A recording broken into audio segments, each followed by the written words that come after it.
Yeah, that cross dissolve sucked ass, but here we are, living and learning on the interwebs with Benjamin Yeah. Balderson. How's it going, brother? Oh man, it's so great to meet you. Like, I've been following you for a few years now, it seems like, and just really Nice. appreciating you.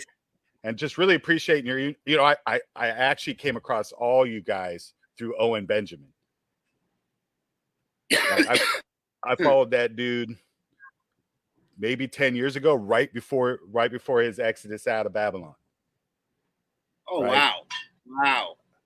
I've been Well, like see the serious, whole like thing. almost feeling like on the same journey as him, just not as hardcore because he's more high profile. But I felt like Right. what I was going through is what he was going through, and the realizations he just had it on such an extreme level that it thrusted him into this new frontier, which was very admirable, right? So I Oh, appreciated his journey. Even at his angriest, I appreciated his journey, especially at his angriest, because I kind of got where he was coming from. But he introduced me to cats like you. I think the first time I saw you was on his show. Yeah. probably the one that really was Or like Crow really 777. well Crow known. 777. I've been on Crow for a long time now. I've been going on Crow. I've been on his main show 8 times, and I think TFR 4 times when he was back when he had the TFR show.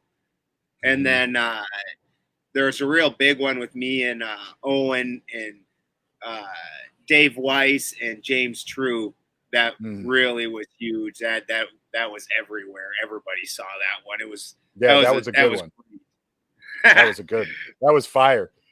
It's the trilogy. Yeah, yeah. That was awesome.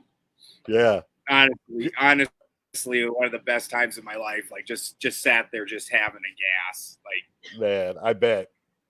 Yeah, that was kind of how I look. I'm not a fanboy. I don't like look at artists or people that I follow and go like, yo, I want to hang out with those dudes. Just it's not one of those things that come to my mind when I'm appreciating shit. But your guy, when that kind of synergy was happening and you were traveling in all these different circles and that time frame, I was like, man, I need to hang out with these type of people because it was such a contrast. It was such a contrast to the type of people that I'm around in the heart of Babylon, right? Even my peers, even my peers, especially my peers. And you can't have the level of conversation that you guys are having, right? Right. And every time, and I've done this YouTube thing a few times and never with any kind of real success, but it was mostly because I was trying to speak in this voice to these people I wasn't even relating to. You know what I'm saying? Right. 100%. And I'm a storyteller, and I feel like that's a successful delivery system for higher purpose and higher message. And I just felt like your circles were delivering that message. And that's what I was really appreciating, The funny thing is, when I started, I honestly thought I was going to have so at first I had no thought of doing this at all. I'm just a farm ass that does really weird things and studies occult, and I'm weird. Like, and honestly, I'm really very isolationist. And part of that was because when I was in society, I was not acceptable. I mean, I wasn't not acceptable. Like, I was getting good grades. I was also athletic. I have charisma. So I wasn't like not able to succeed, but I was so much different than them that, it was like that guy that should make it, but doesn't, in their opinion. Like, I have all the potential and he just blows it. Like, blows it. I don't want that. When you were in high school, were you able to hang out with everybody? Yeah. I actually was in the chess club because I enjoy chess. I was a 4-year varsity letterman in wrestling, and I was ranked second in state in AAA my senior year. So I was athletic. I went to auto mechanics because I was so far ahead on my credits. The school paid for me to go to tech school my senior year, and the only thing I had to take was morning government. And so then the rest of the day I had to go to, they'd bus me over to the tech school, and I went into auto tech. So I'm hanging out with the motorheads and things like that. And oh, you bet. But like I said, I didn't really like, I could do the things that they were doing. And I'm a farm kid. And And you're I was what? poor as shit. And I'm a farm kid, you know, and I'm poor as shit. Like I grew up crazy poor. Um, so like I didn't really care about any of the things any of them cared about. I could get along with all of them, but I wasn't one of them, and it was pretty distinct most of the time. But I got along. You know, it was all right. I do enjoy watching your. I enjoy watching your escapades. I also, for years, have driven a Suburban. Years. I know. I You drive always my. do interviews in that, right? Yeah, I did interviews in that Suburban a ton of times. You betcha. Yeah. I always call it the old war wagon, right? That was some of the early stuff. That was all the stuff I was watching forever, was just you and your Suburban. Yeah. You bet. And you got some crazy powerhouse in that we can get into later, right? Yeah, the 454. But I'm talking about the electrical. The electrical. Didn't you have some kind of system with? Not like the Suburban. Okay. I thought you had like a portable power system that you were working with. Oh, it is. I do, but that's like I can put that anywhere. I had it in the Suburban because we were doing stuff. This thing was cool.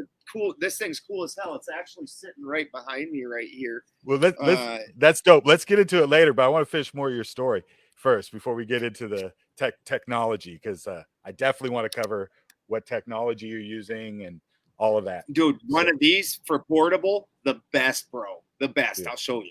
Okay, cool. Dope. So you're growing up. You're a farmer's kid, right? Yep.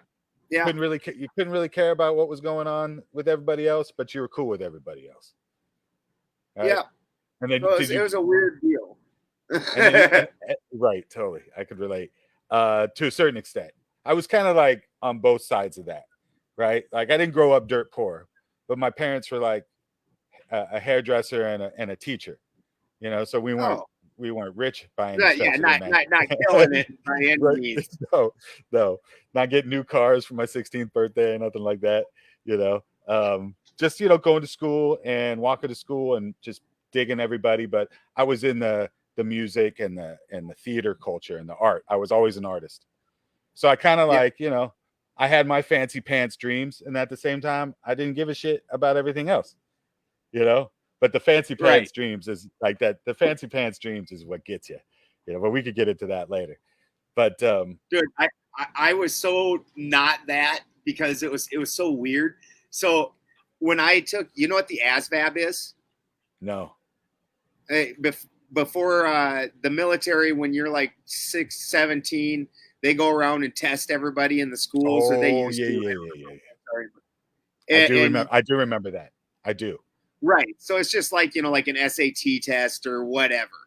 And so the year that I was a junior in high school, they came around and tested everybody. And that was when the smart military had started. So, because before that, you only needed a 25 raw score to get in. And now they'd made it up to a 32, and then you needed a 50 to get the GI Bill and student loan repayment and all the little bells and whistles, right? And like when I was a junior, I was hungover as shit that day too, bro. And I still scored a raw score of 125. And they literally offered me they're like, we will pay for you to go to work at NASA. Wow. And I was like, and I was so like, I don't even know what I would do with that. That doesn't make any sense. Like, no, I didn't turn it down because I'm like I don't even know what the fuck I'd do with that. Like, I think I'm gonna go be a mechanic. And that's why I went to mechanic school. Actually, I feel like that was the wise choice. I really do. Call me crazy. I do now. Call me crazy. Call me crazy. Yeah. I think you made the good choice. In my mid-20s, I kicked myself in the ass for it. Don't get me wrong. In my mid-20s. Oh, yeah, you think about that money. He could have been making that money. Mm-hmm. Losing your mind, making that money. It's totally sucked up, a total sucker of the system. Oh yeah, for sure, 100%. Yeah. Yeah. And now you're the wild heathen alchemist, dude. Like you could have been NASA scientist or wild heathen alchemist. Like, come on, give me a fucking break. Exactly. I know my choice would be, you know. There is no choice. Right, exactly. That's right. When all the choices are available, there is no choice. Yeah. Exactly. My life is awesome. I just had a baby alpaca yesterday, bro. Like right before the show, like literally 2 minutes before the show, I walked. The last thing I did before I came on was walk out and check on him, and he was feeding. And the other one, we got one that's like, how old, Zumi? 3 months old. Like 3 months old, and he is just a little wild shit. And he's like looking at him like, "Oh, are you my new friend?" You know, because he just runs around irritating everybody. This happens often at your farm, though, right? Like you have a lot of baby animals. Yeah. Right. Yeah, I've got like 12 alpaca or something. Wow. And 4 cows. I'm gonna get another one because we don't get quite enough cream to supply our butter needs. So I'm gonna get a butter cow and a cheese cow. Wow. That's serious business. Oh man, milking the cows is the best, brother. That is, you come up here, you'll have to check it out. Right and like, on. I totally understand why the Jews use cow's milk to like cleanse their sacrifices and stuff. Like when I go down there and I milk my cow and I come back up, it's like I'm like a high school kid, like smelling my hands, like, you know. I mean, I don't know how to explain it. It's like the most, and my hands are super soft and they smell just wonderful. You're like, wow. Yeah. I imagine like those first gallons or quarts or whatever of mother's milk when they're feeding a child is just packed full of nutrients and just microbes and life and everything. Oh, the colostrum. Colostrum. Like, yeah, I was just gonna say, this. yeah. It's yellow like this. It's so thick with fat and vitamins and just packed with information. That looks like oil, yo. That just looks like oil.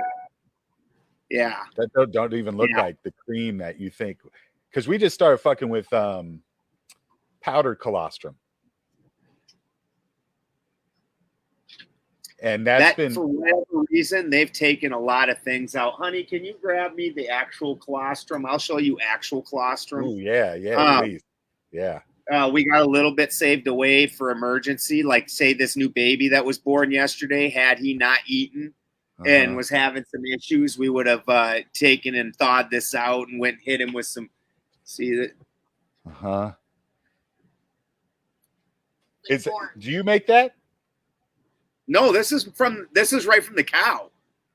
No, I mean, that's from your, okay, because that bottle, I'm all looking at the packaging. I'm like, this is just a bottle we kept. So like, and same here, like this is my tea and this one.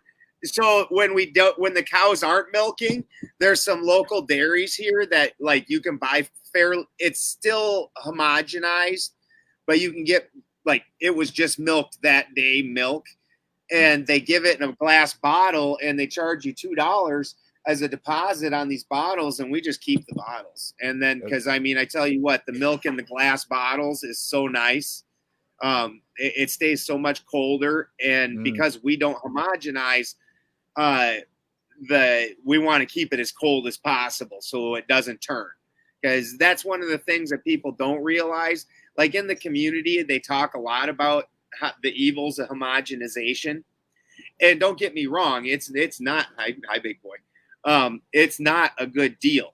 But the thing is at the same time, society, in order for us to not have homogenization, society has to be like me, where at least one person in your friend group or family has a cow that is able to give out extra gallons of milk. And even that for us to use up the butter and the cheese, you know, all the things, the ice cream, that takes quite a bit of cows. So if you're going to want those things and not have them be homogenized, so that way they don't go bad right away.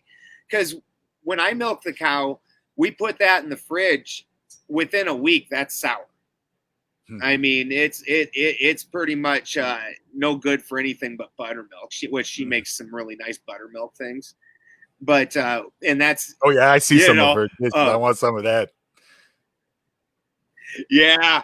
Like the other day she made last time she made butter, you know, she squeezes the sour milk out of the cream and makes the butter, and this milk's slightly sour, not sour, but slightly. And that's what she made Abel skeevers with it.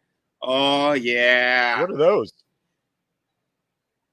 They're like a pancake ball would be the best way to describe it.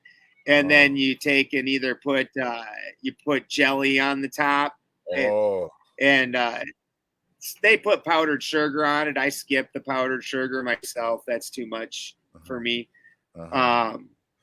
I do occasionally put real maple syrup on it though, but yeah, it's a Danish thing. Yeah, they're great. Sounds amazing. I bet Christy makes them perfect too. Yeah. We got cast iron Abel skeever pans, so you get them nice and warm, and it works out real good. And then the dogs all get one too. Oh, Issa Bisa Blackface.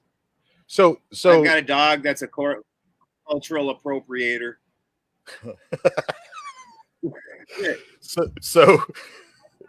So I'm getting that this has pretty much been your life since forever, right? Like you've lived this way since you were a kid. In my mid-20s and early 30s, I spent time out in society and then went to prison. I did pretty well. I didn't always follow all the rules. I went to prison. You know, I got out and I just went back to the isolation farm thing. I understand. Yeah, I get it. Yeah. Sometimes something happens in your life, and you know, and I appreciate the farm thing. You know, I moved in with my father when I was about 13, and he had lived in a farming community of about, I think it was like 1,500 people, 2,500 people, something like that. Real small community. Yeah. So I had about 4 or 5 years of being around the farming community, and it was probably the best years of my childhood. You know, if I was to think about it, you know, it was it went from city and bad shit happening to farm life. So it was kind of like a cultural shock, but it was, man, I couldn't have think of a better time that could have happened, you know, than put me back on course, something that was a little bit stronger foundation to build off of. Right before I go into Babylon. When I was a kid, it was not uncommon for people to send their kids out to the farm for a year or two, or for the summers. And it did. That would ground the city kids, and they wouldn't be such morons. And now, you know, now that's completely gone. Like some of the things that these people think, like where you see people like, you know, don't kill animals, you can get meat from the store. You're like, I mean, I'm a vegetarian, and even I'm shaking my head at, yeah. And even I'm shaking. My wife's currently not. I am. I think it's more of a blood type thing. I got the like when I eat meat, it actually makes me sick. Wow. I don't like it. Yeah. It like sits and it feels like a brick in my stomach. And then also I've got something called Wilson's disease, so I can't process copper very well, and it'll go to my brain, and then I'll end up having grand mal seizures. Wow. Right, which is part of what we're exact opposite on the road to alchemy. Interesting, because you got to get your body chemistry right. Yeah. If you want to transmutate yourself into the healthy version of you. Right. Well, and then I was making my own medicine, and as I'm making the medicine, I'm like, well, I'm reading these occult books, so let's try some of these things. Like, you know, one of the first things is that you notice when you really look at an alchemy book is they aren't just doing an extraction. they're taking the salts of the plant and they're putting it back in and merging it. And then when you take it, it's got an entirely different effect. And I'm like, well, let's try that. Why the hell not, right? You know, and it was vastly more effective. And so you just start, you know, so that was part of what, you know, it sounds like you're purifying the source, right? Before you reintroduce it into a new combination. Yep. You taking basically as an alchemist, all you're doing is breaking the material you're working with down to its component pieces and purifying those and then putting back together the ones that you want. So understanding that, like in a plant, there's 3 things that you basically are getting rid of: the carbon, the water, and the cellular material. And those 3 things belong to this planet. Hey, oh, that's lesbian stuff. Okay. We're trying not to have any new puppies right at the moment, and there's girls in heat. And scissoring only. Sure yeah, making sure there's only scissoring going on.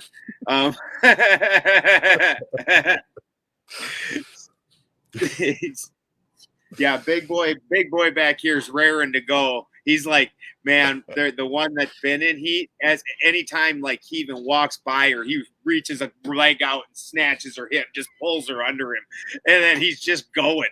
You're just trying to pull him apart. He's just going. I'm sorry, can't help it. Oh my god! Yeah, I imagine there's a lot of that going on with a lot of animals in one area, including yourselves. Oh man! And like, when we were shearing this year, I wanted to. We've got two alpha males, and I want to and I've had the one as the herd head, and I wanted to reintroduce this other one to a couple of them because he's gray and this other one's gray, and we have like a 5 or 6 foot tall fence, and with posts like every foot. And freaking, we let him in with that girl in with him before we went to shear him. And this male that's been out with them, he dove over that fence and he was getting it. He was like, "Oh man, style." Yeah. Fortunately, me, Christy, and Brian were all in there. That was ugly. No. A forced orgy. Nothing worse than a forced orgy. Can't force an orgy. You gotta let it happen naturally. Exactly. Inappropriate dogs. Yeah, he was heated. He's okay with the orgy as long as it's girls. And alpacas actually are like really weird like that. If an alpaca's having sex, all the other alpacas will hang out next to it and they'll all like, You're like, what are we doing here? It's getting weird. It's getting weird, fellas. Yeah. Break it up. Yeah. Otherwise, somebody's got to start paying some watching fees here or something. I don't know. So is the land that you guys are currently on, is that yours, or are you leasing it from somebody? It's yours. No, we bought this. Nice. Yeah, I actually have owned my own house since I got lucky in the 08 housing bubble. Before 08, the first house I bought was in Richfield, Minnesota, or not Richfield, Bloomington. And I bought that for $140 and sold it for almost exactly twice that, like 4 years later, and moved back to South Dakota. Yeah. That's awesome. And moved back to South Dakota and just bought a place cash. And I've been buying places cash ever since then, basically. That's great. And do you usually just buy the land and do you build on top of it? Yeah. It's a lot, either that or I find something simple. Like this one I moved into, this little cabin here existed or whatever.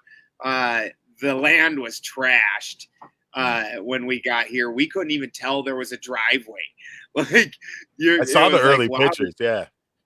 Yeah, that was nuts, right? Yeah, it was It took me insane. 3 weeks to find the water tank, like 50 feet from my garage over Wow. here. Like Wow. it took 3 weeks to find, like, wow, there's a water Wow. tank here, like a 400 gallon. Like Wow. it's not just a tiny one. Like, wow. That's amazing find. Yeah, it was nice. And then we had to burn so much trash that first couple of years in these giant piles. And then obviously we went around and fenced the place off, and I put a I put a cattle uh, barn up. It's not like a barn, it's just like a 20 by 20 basic room with a stanchion in it. Which a stanchion's just a gate that goes like this. Okay. And then when the cow sticks their head in, it just goes like that, Right. and keeps their head in place. Right. But it's got a stanchion. I got a stanchion mounted to the side. And then we put up a hay barn over here, and a couple chicken coops. And yeah. And then How many chickens does your farm have? We used to have like 100. We're down to like 20.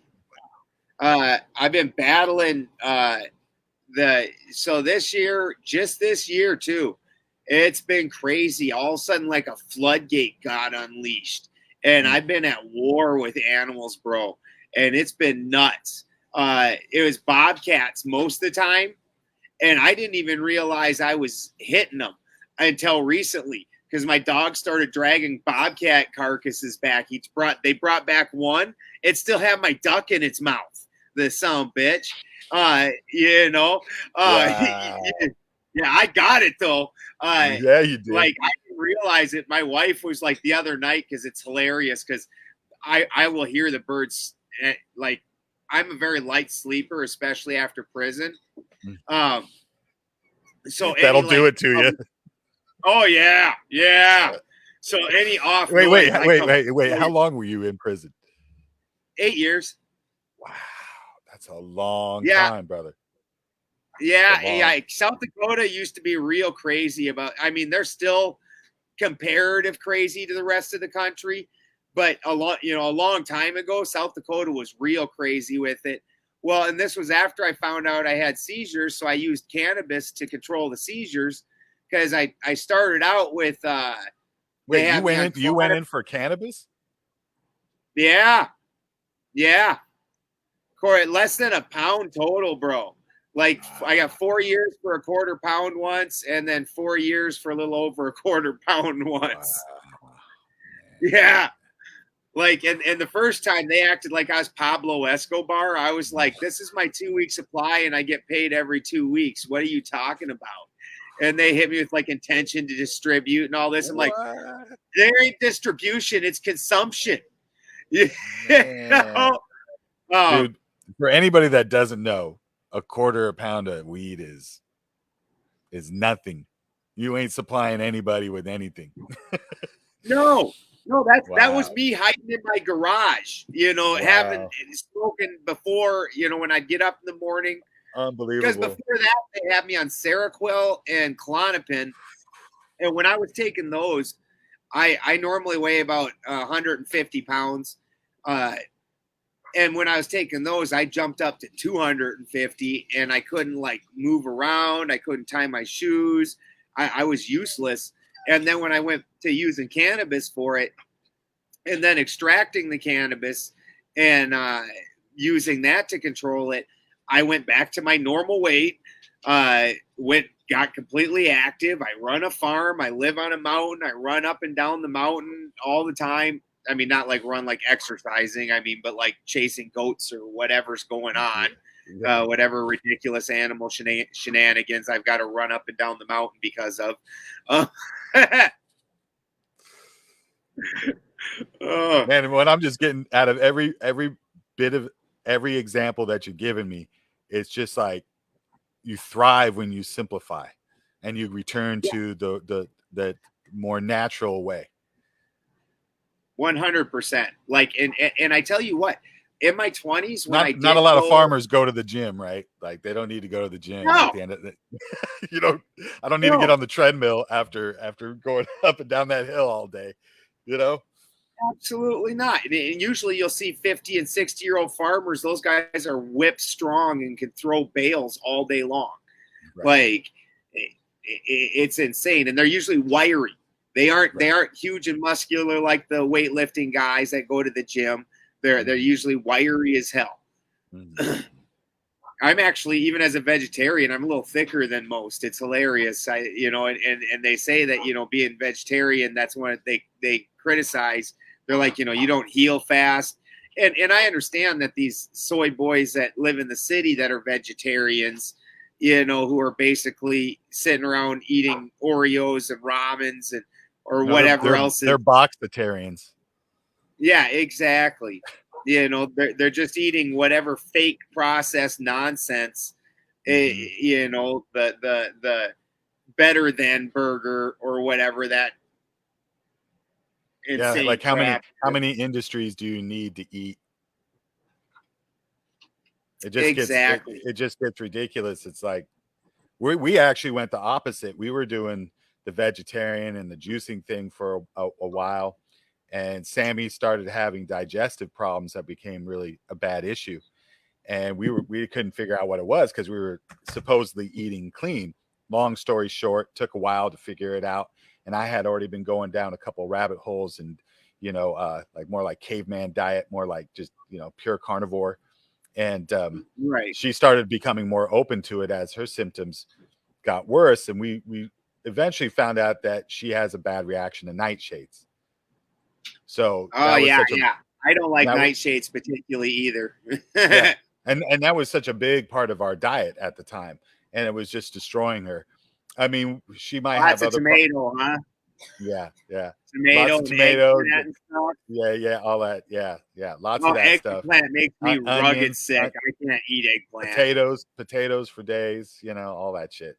Um, so she was having a bad bout, and we were like, fuck it, let's just try carnivore for 30 days and see what happens. And both of us responded to it like really well. So we just like Huh. 4 or 5 years later, we just haven't gone back. And Right. we only really get sick and have problems when we deviate and eat stuff outside of animal. If I go off my farm, basically, I get sick and have an issue. Yeah. You go outside and eat in the world, it's like almost impossible not to. Yeah. It becomes really, really, I mean, I've already been on the health thing for about 10 years, learning more about my body and biology in general, what makes people sick and what doesn't make people sick. Like when this bullshit pandemic went down, like I was already hip to all of those things. I already been studying guys like Kerry Mullis for years. Tom Cohen was Nice. already in my field for a long, long time, at least a decade of resetting my perception on what I thought was true. Right. Because you start to realize those type of things, it becomes abundantly clear, like how, and it's a dumb moment for it. And that's why I don't think most people want to accept it, because it's such a simple thing. Like, stop eating bullshit. Right. Like, Yeah. you want to be You healthy. are what Stop eating. we even said it a lot as a kid. You are what you eat. And I if know, you were totally. eating preservatives and plastics Right. and dead things, then that's what you become inside is this preserved plastic dead thing. Like Right. it's very simple. And we Yeah. know this. We know. And that's such a big thing. Like you said, you got to study the different diets. Like myself, while a lot of people get sick as a vegetarian, I take in a lot of very fresh dairy. It's A2 dairy, where a lot of people are then against dairy. There's that huge movement of that. And those people don't know anything about A1 and A2, and that a commercialized cow is always an A1 cow. And that's because they're using a Holstein, which gives off 5, 6, 8 gallons a day.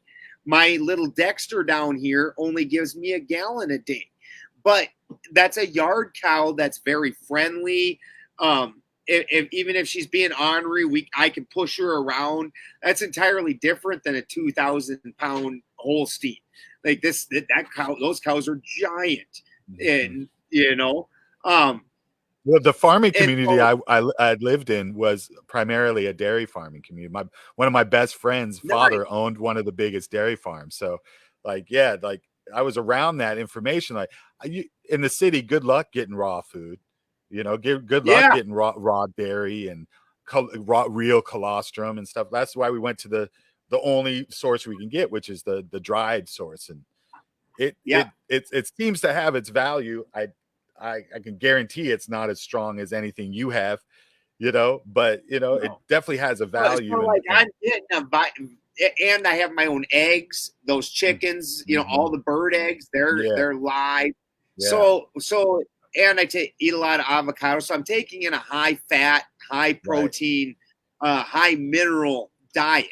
So Mm-hmm. even though I'm a vegetarian, my mineral intake and the live how much life there is in my food, my fresh produce and Right, everything else, right. um, I think fat it too. makes I think fat is a big component. You hit upon it. It's like huge. people that incorporate heavy doses of fat, like real source fat, not like trans fat, but like Yeah. real saturated fat, like that stuff is gold, man. Like, when you have it in Oh, the right amounts from the right source, like that is the source I think that really kind of makes everything else deliver and process through your body successfully. the 100% because you need those fats in order to process the minerals. Right. You need that. Your brain needs fat in order to process. If you get below, I think, like 8% body fat, you get a little bit weird. You start getting a little bit weird as a person. And if you get down to like what is it, 4%, you're gonna die. Yeah. You're looking at death. Um, so your body needs that fat for the signals to carry, for the minerals to incorporate. Uh, and this is one of the reasons that in so many cultures and religions, the cow was sacred and holy, or the cow's milk was sacred and holy, because that is a high fat. And if it's not A2 milk, which so many people, or A1 milk, which so many people have a problem processing, A2 milk, like I've given my cow milk to kids that only had soy milk as a child because they rejected A1 milk. And they drank my live A2 milk, and they're like, this is the best. And they didn't get sick. Right. Um, so, because there is a thing, while macro evolution is BS, complete BS, Agreed. micro evolution is 100% a thing. And Agreed. so, just like with plants, if I take a seed that's not native to my soil and I grow it in my soil, it'll do all right the first year. Mm-hmm. If I take and I seed save and I replant from its spores, its babies, then I turn around and that next generation, it grows so much stronger. It Wow. immediately is now taking and micro adapting. And this happens even with humans as we walk around, as we do things. Everything we touch will transfer DNA and transfer information into your body. And your body makes these amazing small adjustments. We can live literally everywhere from Siberia to the jungles of Africa to the Right. deserts it's amazing. It's like a And that qualitative tuning thing that happens within your body, right? It's something that right. people don't really think about because they look at the world through the lens of the materialist. When everything's energy based, Yeah, and you're literally tuning yourself. 100%. You're like tuning yourself constantly to adjust for the other frequencies around you, right? Like, and some people are more Yep. aware of it. Some people have devices that allow them to make these adjustments. Some people use crystals and ceremony and all that stuff to adjust their tunings. Some people can do it Yep. dynamically, just intuitively, but everything that we experience, right, is just that energy exchange. 100%. 100%. And yeah. So there is micro evolution and food. We've been eating these. So you take the last 100 years out, which is only a couple generations. everything before that doesn't exist in the supermarket now, and everything now in the supermarket didn't exist then. Like Right. you find one little corner that's got actual food that you would have found 100 years ago. Like, Right. there's nothing Right. else in there that you would have found. So Right. all these drugs, preservatives, foods, these are not things that our body has evolved to take in. Like, so we're of course going to have problems with that. Of course it's going to be hard. Now with my cow, these little A2 cows, they're almost like a dog. Like when I go down there, I go down to her pen, I'm like, Lola, and her ears perk up and she comes prancing over, and then the other cows even get jealous and they'll come butting over, trying to butt their way in, like, no, we want to come in and be the special cows. And and they actually have they used to have a yoga ball, but Lola popped it because she chases it around and pounces it. Mm-hmm. Like they're literally just dogs if you let them be. The only one that's a little intimidating is the bull, of course, because he's a bull. Right. Right. But those milking other, cows are a totally different animal. yeah, Totally. they're only hip high at the back. So maybe belly button or so. They'll push you around, but you can push them around. So they aren't. It's like having just and they're actually very loving and gentle for the most part. Mm-hmm, mm-hmm. Super loving animals, and that's one of the things for being a vegetarian. Like when you've hung out with cows, like Lola, I've hung out in her milk shed, and she lays her head in my lap, and I'll sing to her and pet her, and she just lays there, and like, I can't eat that. No, like, she's my friend. If the system goes down, bro, I don't have no horses. I'm riding Lola, bro. And Lola, she gets ornery if anything comes around that messes with me. She don't like great. it. That's fantastic. I got a picture of you riding Lola with a fucking shield and an axe. Yeah. That big old fucking horns on your head, Oh no, you couldn't have horns. What could you have? You can't kill unless it's already dead. You can't kill that thing. I'll be wearing a freaking bobcat pelt over my head. There you go. Oh man, my wife is laughing, bro, because so now I'm at the stage now to where, because then it's hot right now, so I'm sleeping naked, and then I get up and I'm not gonna put clothes on. There's something dying, and so I go running outside. Shooting and she's gun. like, oh yeah, and the best part is it's the 30-30, so it's like a normal old school, lever action rifle. Right. But I've got a flashlight in one hand, and I'm naked, and I got this 30-30, and I'm shooting it like a pistol. And my wife's like, all I see is you out there. And like the other night, it was a raccoon, and she saw me killing it. She's like, you're like out there shooting that 30-30 like it's a pistol. I'm like, my other hand's on the flashlight. Now that's a picture. Yeah. Everybody need to stop. Everybody need to stop and visualize for a second. Balderson running out naked, flashlight in one hand or a torch. You could put it in the spirit of the Viking, right? He's got a torch. Yes. And he's got a bow. And he's shooting that shit with one hand and his teeth, naked. Yes.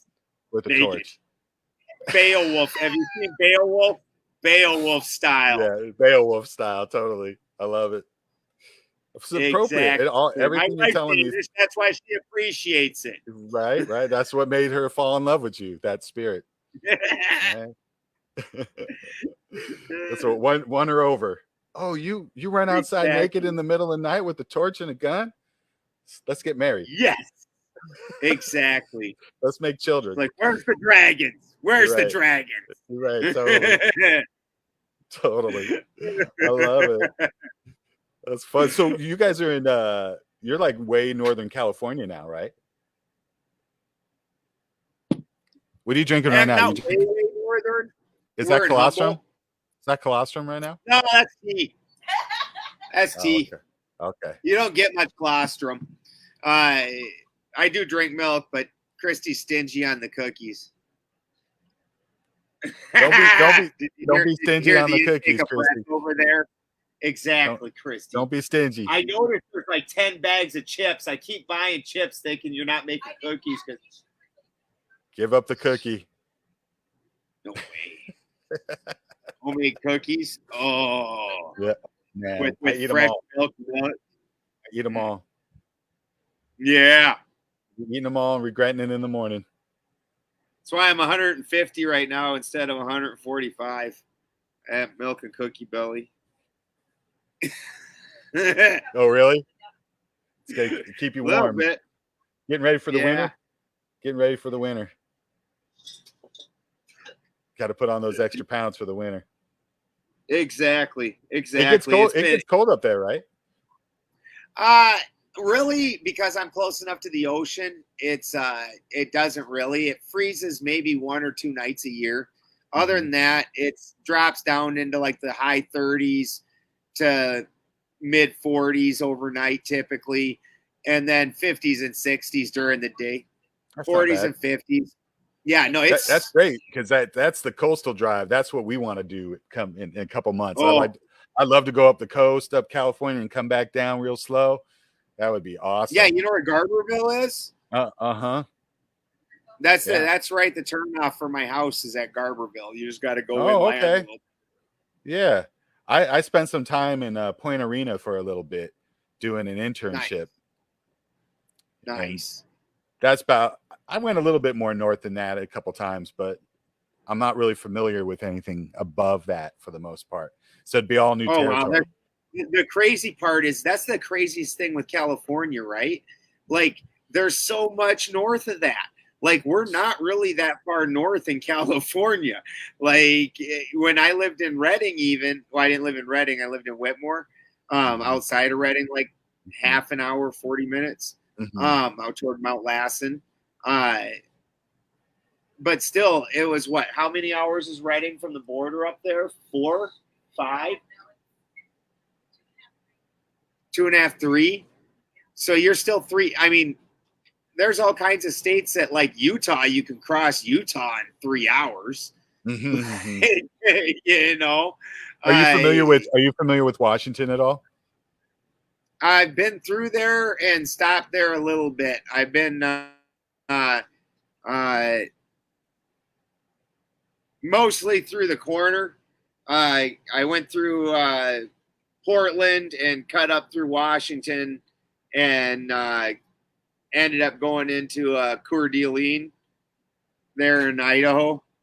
So that whole corner. I got to see Walla Walla, which was a crack up because when I was a little kid, I didn't really get to watch TV, and I think that really affected me strongly. It's just not having that entertainment and that TV. I'm telling you. We used to laugh at the kids that didn't have TV, right? Like, and then we realized that, especially I realized this long ago because I work in Hollywood, that Hollywood are the master culprits of why we believe so much fucking nonsense. Like we think we think we're educated at school. We're really educated by the stupid cartoons and the movies we watch. We think we see like how many times you say quantum, in a movie, and then everybody believes that it's a real thing. You know. Have you heard me go off on that on shows when other people bring it up? No. I'm like, do you even know what quantum means? I know it means nothing. It means quantity. Like, yeah, so it's just the smallest. It's the smallest quantity of something, and it's still able to call it that. So like, eventually, like say titanium. Eventually, I can break it apart enough to where it's just component pieces. It's not really titanium. Or like a plant. When I break the plant apart, that carbon that I remove from the plant could be the carbon of a tree, could be the carbon of a. So at that point where it's no longer really what you called it, that is no longer it. So the quantum particle is just the smallest piece of it that can still be called it. And isn't it just like it's just like a measurement? It's a measurement of that thing, right? That's basically what it's based off. The quantum is just a measurement like right, the and quantity of this pure thing. yeah, Right. yeah, and it's yeah, I and kind of they like the idea that it was that whole school of thought kind of like replaced, the more qualitative schools of thought that came before it, where they understand yeah, the energy thing again, right? Like we're all modalities of energy. yeah, yeah, But that's what they do in the movies, right? They put these ideas in your head that they're trying to, push in the universities and the media stories and stuff like that's how they push their fear point, is through all those little programming that happens in those movies, more so than any school.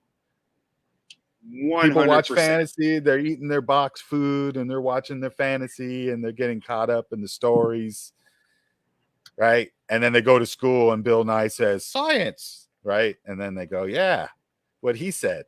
Yeah, yeah. Right. We in America, they really are horribly subjected. Like in most countries, they aren't so starstruck. In America, like everybody knows every line from every movie. I met when we moved out here.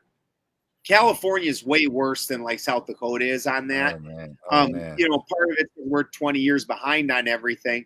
When we first moved out here, there was this one little kid, and everything he wanted to do with the other kids was like reenact some scene from.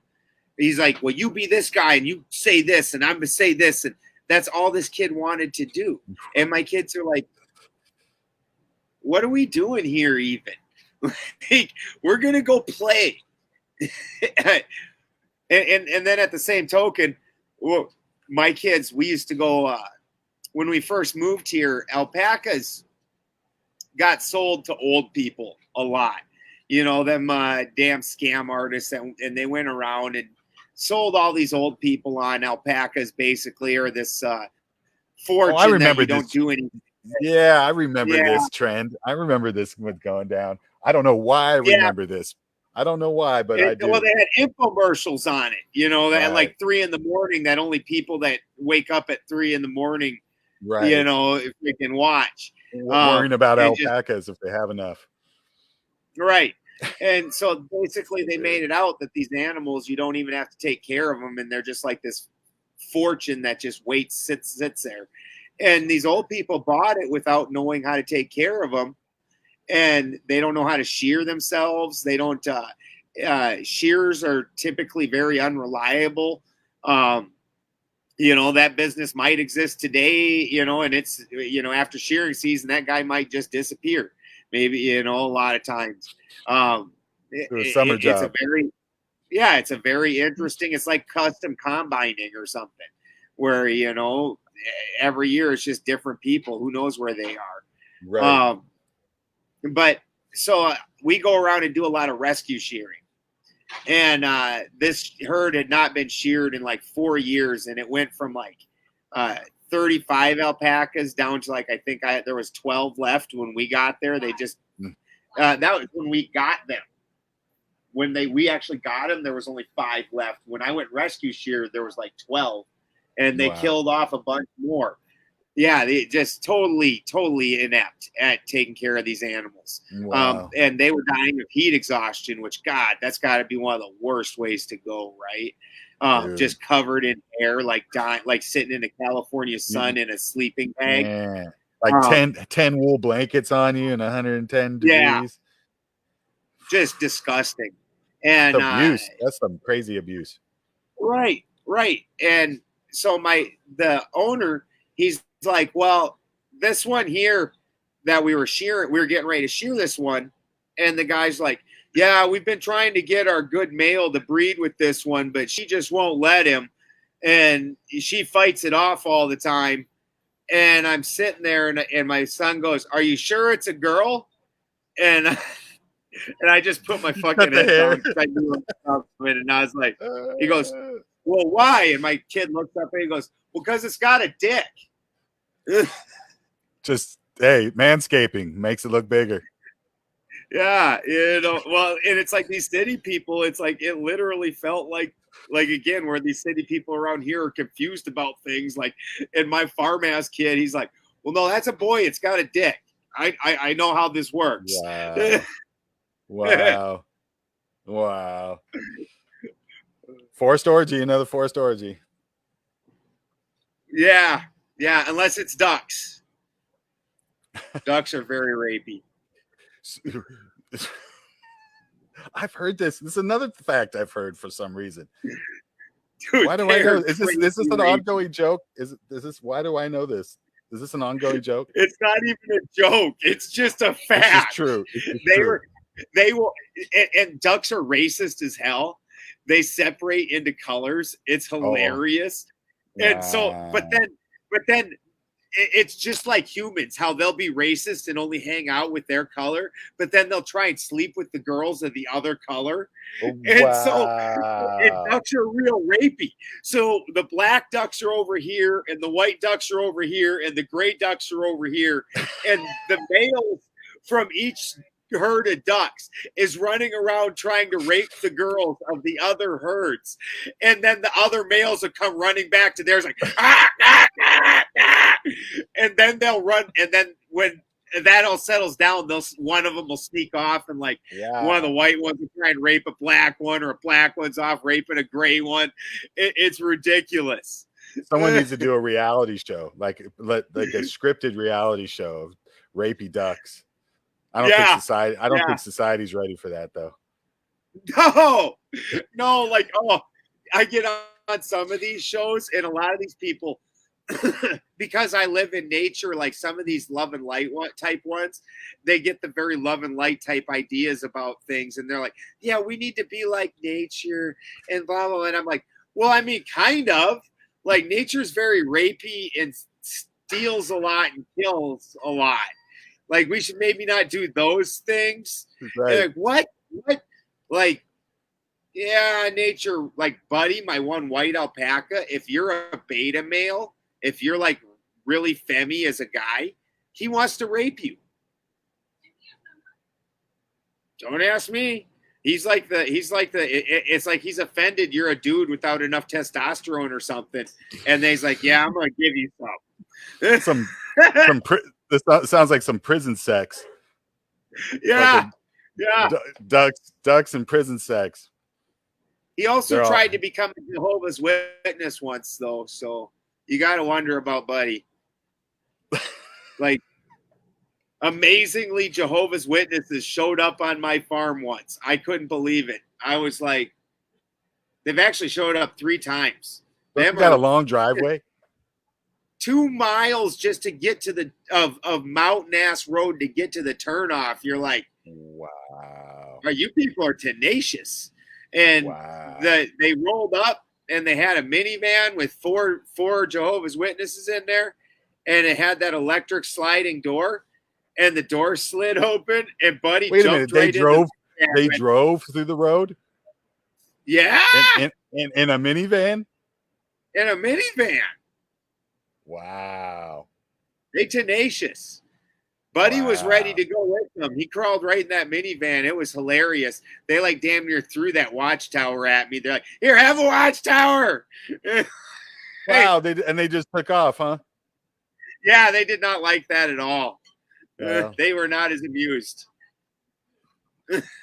I find it funny that they had to drive all that way just to turn around and go back. I was like, Buddy was. What did they think was going to happen? Buddy was down. He's very friendly. He's white. You know, like, I mean, well, come on. Like, he's the same as all you people in that thing. So you drive all this way in a minivan to get scared by a friendly dog. Yeah, by basically a sheep with a long neck. That's hilarious. Yeah, because once you shear them, it wasn't a dog. It was an alpaca. It was an alpaca. Oh, yeah. I thought it was a dog. No, it was an alpaca. He crawled in their minivan with them. I'm like, my God. Buddy was down. Funny. He was ready to convert, bro. Man. What is your deal? You need to get some cameras, bro. You like missing out on some great material to share with the world. Oh, dude, You got I to really share do. those I stories. need to get set up You some got to get live them all cams over. on my farm. Yes, Yeah. security cams all over the motherfucker. That would be And then hilarious. once a week, set to like Monty Python music. It'll just be Just, me with like doing shenanigans with animals to Monty Python music. I And then like love on it. the naked nights, they'll just be like a blur around my groin as I'm like running around. I'm Coming telling you, back dude. with dead animals over my head. You could be famous. You could be famous, bro. Like overnight. Oh, Balderson security cam, fantastic. right? The BSC. Yeah. And then get my ass kicked half the time. Like I just got this. I'm just now healing up from Henry. Henry did that. The peacock. I was picking up a Telling you. peacock feather, and he's like, "Ah!" and jumped down on me from on top of the tool trailer and gashed me. I was like, then I was out there chasing. It was hilarious. My wife was laughing because I walked back in the house. I kicked him. I was fighting with him for a minute. And then the blood I didn't even know I was cut. And then the blood all was seeping down my eye. And all of a sudden I had like zombie vision. I'm like, oh, what's going on here? And I'm like, oh, I'm bleeding like hell. So then I walked in the house. My wife's like, you just walked over all calm. And I walked over and washed it off. And I took some alum and just sprinkled alum on it. And I went back out, went back to fighting with Henry. Missed opportunities, bro. More cameras. You need more cameras. I want to see this activity. I can see it now. We just got done watching Alone. You watch that? There's you know about the series Alone? No, it's basically a bunch. They just put dudes out in the wilderness and watch them starve for 3 for 3 months, basically. So it could be like that, but actually you wouldn't be starving. You guys find that I had like a castle. I had a castle built in there. Dude, with, I was telling Sammy, I go, I actually want to watch a show that shows somebody living in the wilderness who actually knows what they're doing. So you can actually like learn a little something, right? They call that shit Alone. They should have called that shit Starving. They should have called that Dumb City People. Just dumb city people. Like, you know, broke ass motherfuckers will do anything. Yeah, exactly. Like country people, we're just a different breed. We figure out a way. Like, you know, just the other day, my damn neighbor, I got one neighbor, she's a super nice lady, but she's definitely not a country person. And like 4 different times this lady's like left a trailer stranded. And there's a big ravine over here with a culvert. Yeah, I mean, that ravine's like straight down. And she dumped that trailer over that ravine. And I go to go get gas. And I'm like, Christy and I are going to town to get gas and hay. And we pull up, and there's a truck and a trailer across our road. We're like, well, guess we're not doing that today. And I had to go, and I have a chain winch because we're country people, so we have the weirdest tools. And I got a chain winch. It's literally just like a log chain winch, and we tied a log chain clear up to a tree and wrapped a log chain around the trailer and tied the chain winch in between and like 3 jacks. And we're pulling it up and jacking it up, pulling it out, jacking it up, and just ridiculousness. But we don't stop for nothing. There ain't no damn country person starving, like sitting out there crying around, like sitting. Come on now. These motherfuckers would make a net and they throw it in the water and like wait 3 days and then come back and go, oh, well,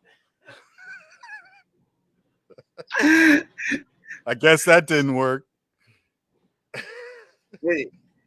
That's horrible. I'm still hungry, boy. I'm hungry.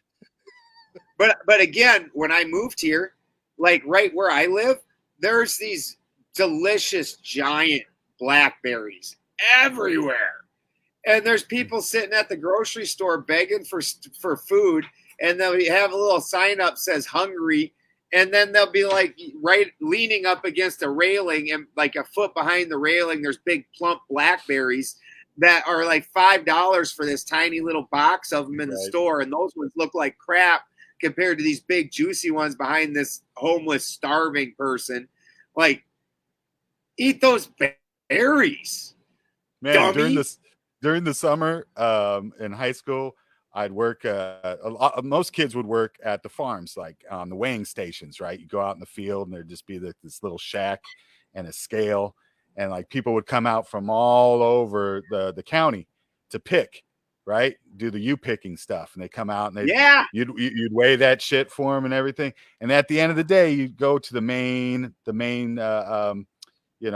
outdoor, I don't know what we call it, a market, shack, whatever. It's the big shack where the farmers are, and that's where all the materials are. And you turn in you turn in your box of money and receipts, and then they give you your pay for the day and a big old basket of produce. Right. Nice. And you just did, it could be whatever, corn for days. What was it? White peaches, strawberries, like berries, all kinds of berries, onions, everything.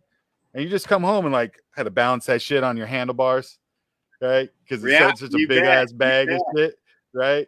And it's just like you just didn't know what you had. Like you buy a big bag of produce like that, it's like $100 now. And you don't even get it as good. You don't even get it as good as what was in this. Yeah. Where are you living, bro? Holy cow, where are you shopping? Like, dude, we eat just produce, and it's insane. If you want produce that's not been horribly poisoned, oh my God. Like my kid, he's like, well, how much is milk? For like milk that's not horrifying is $8 a gallon.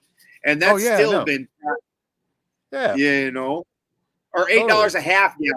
This is $8. That's you don't get any. You don't even get access to that milk out here. No, like you can pay $10 easy for a half gallon of bullshit sugar water disguised as milk. Yeah, and it's funny that bacteria is what the sweetness was of the milk. The bacteria they killed. Mm-hmm. Like it's so interesting that the live bacteria tastes so good. Right. That life in it. Right. Like even chocolate, like you eat a raw chocolate bean, they're super bitter. And then the way they make them sweet is they put them through bacteria, and this bacteria processes them. And now all of a sudden, after being, having this bacteria in there that's been eaten in there and pooping in there, you're like, no, that's delicious. That's why you put that shit on like fucking Lucky Charms or something. Exactly. You can't drink that shit alone. No. Oh man. It is but it's got the raw natural stuff. It's got a super sweetness to it. And the butter especially. Like when you taste raw butter, you're like, did you put sugar in this or something? Yeah. And it's not. It is just straight that sweet and that good. And I understand. I'm not like one of those people that like kale does taste like ass. There ain't no two ways about it. Like quinoa. Here, would you like to taste what gravel tastes like with a little bit of dirt in it? Here's a bowl of quinoa for you. Right. I understand. So when I say this, I'm not like vegetarian weird being like tofu tastes awesome. Like, my dad loved tofu. My dad just ate the shit out of tofu. But he would stack weird stuff on it. See, that's the thing. He would stack. Now that I come back and think about it, I go, I thought he was eating healthy, and he's like, no, this is good for you. But he would just stack a bunch of shit on it, disguise the fact that he was eating tofu. Right. Yeah, after you get done jamming it full of just horrible nastiness to cover the tofu taste, what was the point? What was the point? Exactly. Yeah, no. And I mean, we do eat, I think there's a chorizo tofu that Christy makes with one thing that's not bad. But that's just so heavily spiced that I can't taste the tofu. Right. Right. It's chorizo. So yeah, that's the whole point. I think I've had some of that. I think I've had some chorizo that was soy. Yeah, again, the spices just disguise it. Just becomes a texture at that point. Exactly. And that really what it is you just Yeah. that I think that particular meal is normally made with sausage, and it's one of them. There are some Yeah. meals where the texture missing is very odd, Right. you know, Right. which we're not a meat replacement people. I don't eat tofu, and I don't eat any of those Beyond things. I love black beans and Mm. mushrooms. If we were going to say that we replaced meat, anything with meat, I bet you Licky needs down to go potty. Mm-hmm. Huh? No, I think you let meat out, didn't you? Yeah, Licky's been upstairs for quite a while. Gotta keep the two alpha males like. No, he's on the chain upstairs. Licky is. Licky's out. Oh, so Tears crying. We got two alpha males that are both horny as hell that go from being aggressive to crying like little little babies, you know. And we're trying to keep it straight. And anytime they get near each other right now, they're like, yeah, yeah, yeah. You know, you're like. So I wanted to touch upon the technologies that you're into, that you apply to your work and also your homestead. Nice. Yeah, so the one I was talking about earlier, it's called they're called a Yeti by Goal Zero. And it's got a actually really decent for a portable solar charger, and it's a small battery. You can get the 2000 lithium is probably their best one, and the solar charger, the inverter, all of it in one nice little box. Nice. And then on top of that, my favorite part, because even 2000 watts, what most people don't realize, if you're not just like running like a tiny little like 70 watt bulb and like, you know, one other tiny things, you're 2000 watts ain't going nowhere with you. You're like running a radio and a light bulb, you know. But so you can see this one's like 1500. I think, or is it 1800? This was before they came out with the 2000 watt, but it's a real simple deal. And you just plug in your solar panels here or here, and it also I know this. Yeah. Wall. What's that? I said I know this model. Yes. Yeah. Yeah. Keep talking. Yeah. I'm sorry. And you can wall charge it, but you know, here's for your solar panels, and then you've got. This is like 12 volt lighter plug-in. Your phone type, your normal. So if you're just doing phone, you don't use up so much battery by doing inversions. You can just do the 12 volt, the USB, and then on the back of it is like that golf cart plug-in.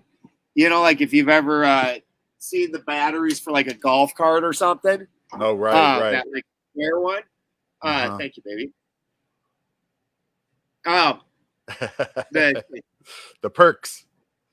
Yes, cookies. Yeah. The square one, it has that type of plug-in, so you can attach two more batteries to it. Oh, you could daisy chain it. Yeah. That's cool. So that's the really cool thing with it, is that you could daisy chain. So that makes it a really decent RV usable system. And then during the day, you know, the solar panels are pulling in power. Although if you're using that power, it's not packing it away. And the thing about one of the biggest things that you're going to find a problem with when you're looking at off-grid is obviously batteries. And when you're looking at batteries, the cheapest old school style, the lead acids, are really very, very bad. And then everybody wants to jump to lithiums, which also, if you're living in it and you're not just using it for like your RV that you vacation in a couple weeks a year, lithiums are horrible too. Oh. yeah, everybody wants to jump to that, but a lithium, while it's great for like your tools or your phone or whatever, Mm-hmm. a lithium's meant to be fully charged, fully depleted, fully charged, fully depleted. Well, when you're Mm. trying to live off grid, you're not trying to do Yeah, you're just that. doing this. Right. You're just trying to And top that, off when you can top off. yes. And Right. that's horrible on a lithium battery. They So don't what, work that AGM? Do you AGM? way. Carbon nano is the one Oh, that is the best. nano. So like with a lead Bro. acid, or nanocarbon, yeah, with lead acid, it's Yeah. 40%.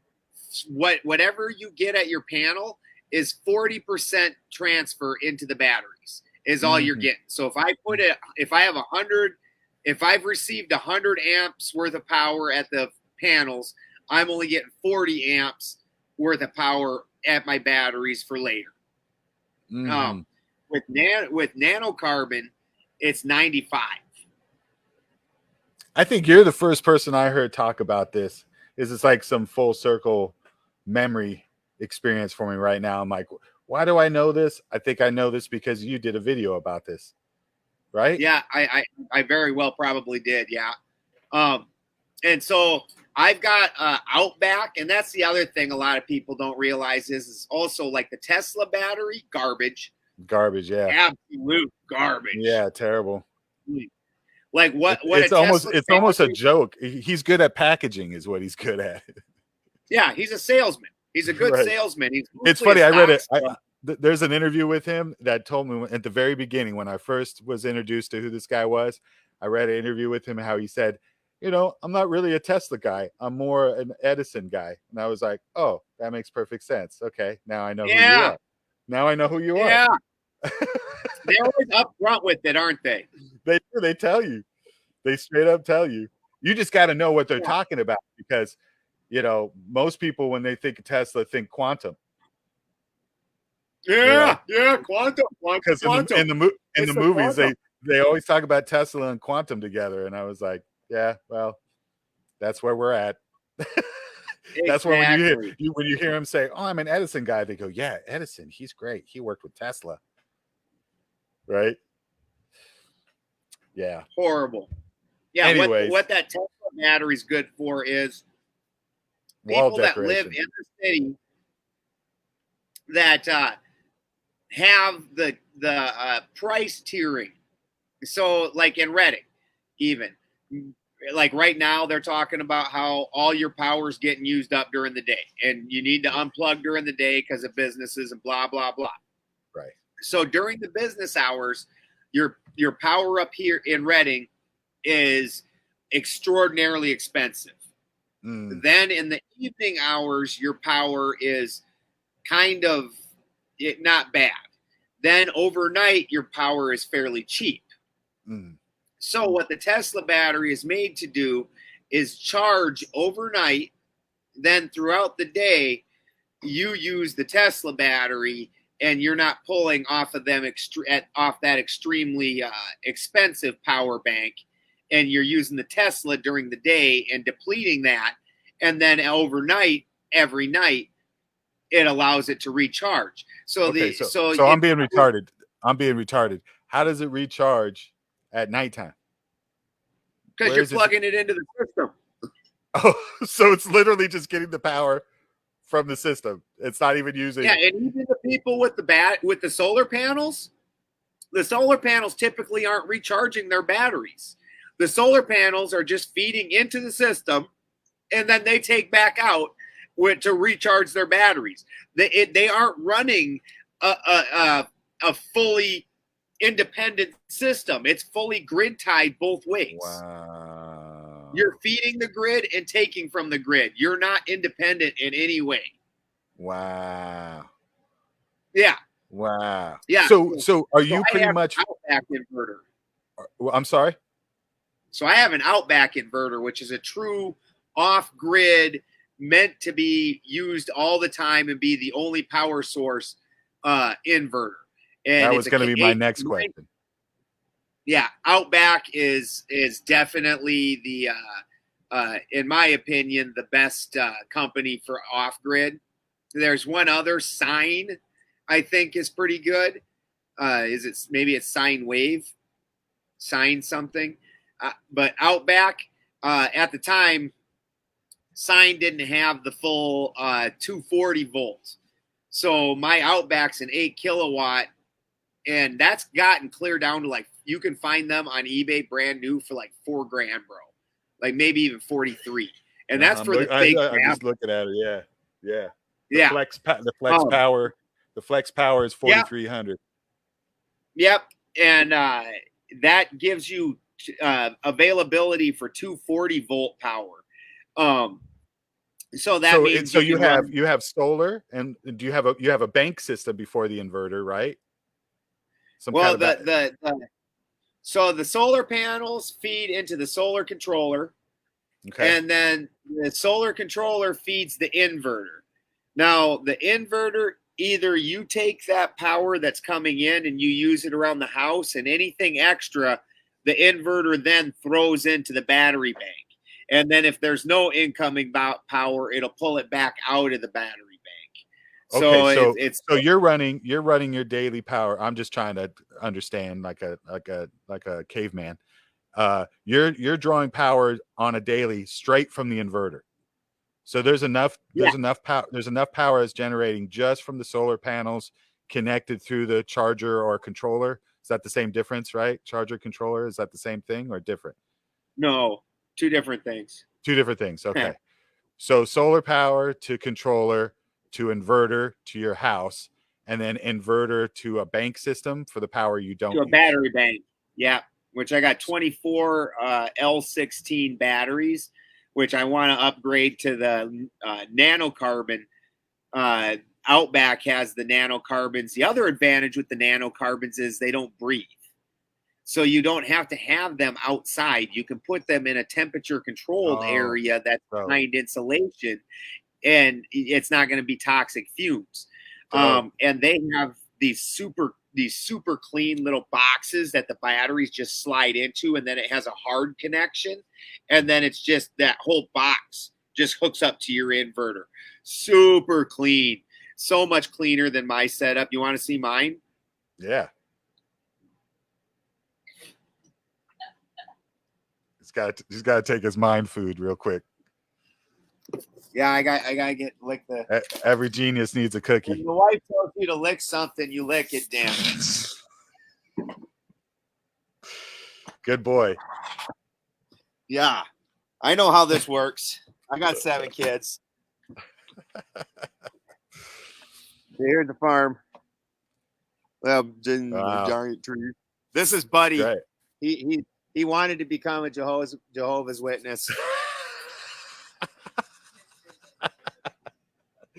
They are not accepting people though. Yeah, they're kind of closed-minded. Yeah, I noticed. He tried to get in with them.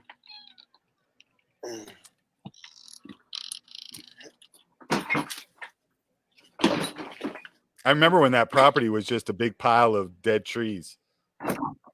Oh man, insane, right? Oh my God. So you're like, Connie, look at our new home. Yeah. And Christy actually was down. That's why I married her. Yeah, she seems down. Yeah. Okay. So these are my batteries. Wow. How many batteries do you have? 24. Because my system's a 48 volt system. So I need to have, it's a series N parallel. So I need to have at least enough batteries in each series to get it up to 48. And these L16s are only 6 volt. So I have to have 8 of them in a series to get up to 48 volts. Wow. Well, then, scared the crap out of me, McLickens. Come up my butt when I'm not looking. And so then that only has, so then to extend your amp hours, because that brings up your voltage. Well, then to extend your amp hours, then you need to parallel another set and another set, and you parallel however many sets. So this is the inverter. Okay. So your solar panels are coming into this. And ideally, you take your solar panels And because the system has to be at 48 volts to even work, we want to set our solar panels at much higher than 48 volts because Right. like say clouds cover the sun, it's going to dip down your volts. Well, you don't want it to dip down below 48 where you don't even have power now. Right. So you always want to have that 48. So you set it up at like 60 or 70. And then what happens is you're sending now 60 or 70 into this solar controller. This solar controller is going to set it up at a nice, perfect 48. And Right. because it's knocking it down, it's always 48. Right. And then now you got 48 volts feeding your inverter, which is what it takes to make this inverter invert that 48 volts into 120, 240 volts. And then that's going to do that for you. And so when do you utilize the battery? When does the battery usage come into play? When you're not pulling enough power off of the sun. Gotcha. So as soon as evening time comes or whatever, and you aren't drawing enough power to get that 48 volts, and even at the 48 volts, if you aren't getting enough amperage, it's going to kick over and start drawing off the battery. Are you still drawing? Looks like the now, goats are out. When you're drawing power off the battery, does it go back through the inverter? Yep. Because then again, it's only at 48 volts coming out of that battery, so you need it to be kicked up to 120 in order to run most this computer. I need it to be 120. Right. So anything else, break down. You need it to be 120 mostly. Yeah, break down all the things that all the technology you use off your system daily, on average. Well, because I run my lab's too big of a draw, so we're being Nancy's about it right now, and I'm running an air conditioner in the house. But on a normal basis, we have a small fridge. It's not a fancy fridge, and we have lights, but you don't use lights during the day. Our water heater's gas. We do have a dryer. The dryer's propane though, so the only thing that's drawing power off of really is the rotator, and then the igniter. It's not actually heating off of the. So we got those built off of propane. I do run some chicken incubators and odds and ends, and the wife's got a normal kitchen. So we live a pretty normal life. And even without the lab, on the solar panels, because I got 40 solar panels, on the solar panels, we were able to run a small AC, which worked real good when we only lived in the little 10 by, I'll get your horny ass out of here. You ain't sneaking in. When we lived in the 10 by 10, the little bitty bugger worked just fine. But when we moved here, this had a cabin already set up on it. And then we extended the cabin out, so we had to get a little bigger AC to knock some of that California heat off. You're right. So we cheat a little bit. Hey, you set up the power, man. You get to use it the way you want to use it. You betcha. Well, and then the ultimate plan with that is my generator's diesel. So to start taking and extracting plant oils and getting a biodiesel reactor. Wow. And then I'm producing my own biodiesel off the plant oils that I can extract off of the plants around. And I tell you what, like after the abatements, because, after they legalized cannabis in Cali here, that basically made it so they could drive everybody out. It was since the legalization, there's more police activity against cannabis than there ever was when it was illegal. Show me the papers. Yeah, yeah. Exactly. Mm-hmm. And then even then, oh, you not get your papers fast enough. Ah, stomp. Yeah, like, exactly. like literally, Right. there's farms up here that have been raided, and they're like, dude, we're legal. We're legal. Like, the papers are not fast. Like, Dude, wow. I had a business that was right next to a facility. This about 10 years ago, and these guys got raided, and they were total legit, and they got raided every like 2 weeks. Cops would come and take Yeah. all their money and all their supply. They would The follow very them first home. raid we ever saw was on the big legal grow. He's got all Yeah. the papers stapled to the fence and Mm-hmm. sitting in like little clear packets. And that was the first grow we ever seen raided. We're like, wow. Yeah, we should have just fought for decriminalization and not the legality of it. That's what we should have Yeah. focused on, But I mean, I don't know what the fuck I'm talking about. It's not like we had a voice in it anyway. It was going to happen the way it was going to happen. Well, you can draw up and do a people's movement to create a law and have that pushed and passed by the people. Yeah. Oh yeah, but, for sure. Like South Dakota did that. And what people don't realize is this government's gotten so ridiculous that they just don't care. So South Dakota did that and pushed it, and then they passed it by a large percentage. I think it was in the 70s or 80s. So I mean, it's not like this was 52 to 48. I mean, it was stiff. Dude, I think it even goes deeper than that. I think fundamentally our country is a common law country, which states you can't tell me how to live my life if I'm not hurting anybody or causing any loss. And I think 100%. really at that point, I think you're getting together to fight your local corruption is what you're getting together to do, right? But like, the only people that really have a voice are the landowners. Right, and that was a smart thing that they set up, and everybody wants to go on because they can't put their mindset out of today. When those laws were enacted, nobody owned the land, and so if you wanted to have a farm, all you had to do was have the gumption and the intelligence to go out and have a farm. And if you didn't have your own farm, you were working for somebody else because you didn't have either the gumption or the intelligence to run a farm yourself. Right. That's the reason you live under this other person.